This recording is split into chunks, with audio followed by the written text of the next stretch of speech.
Latest news updates కోసం ఇప్పుడే download చేసుకోండి media effects app. Welcome to media effects. Telangana గడ్డపై పోరాడిన వీరుల చరిత్ర ఆధారంగా తెరకెక్కిన చిత్రం Razakar, the silent genocide of Hyderabad. ఇప్పటికీ అన్ని కార్యక్రమాలు కంప్లీట్ చేసుకునే సినిమా ఈ నెల 15న తెలుగు, తమిళ్, కన్నడ, మలయాళం, హిందీ, మరాఠీ భాషల్లో రిలీజ్ చేయనున్నారు. ఈ క్రమంలో రజాకార్ సినిమా విడుదలను ఆపాలంటూ తెలంగాణ హైకోర్టులో పిటిషన్ దాఖలైంది. ఈ మూవీ ఓ వర్గాన్ని కించపరిచేలా ఉందంటూ association for protection of civil rights petition దాఖలు చేసింది.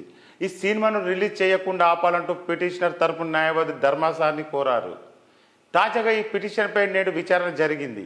ఈ చిత్రానికి సెన్సార్ బోర్డు సర్టిఫికేట్ జారీ చేసిందని నిర్మాత తరపున న్యాయవాది కోర్టుకు తెలిపారు.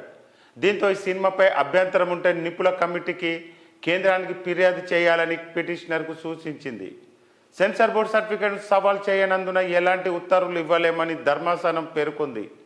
సినిమాటోగ్రఫీ చట్టం ప్రకారం ప్రత్యామ్నాయం ఉందంటూ పిటిషన్ను కొట్టివేసింది హైకోర్టు.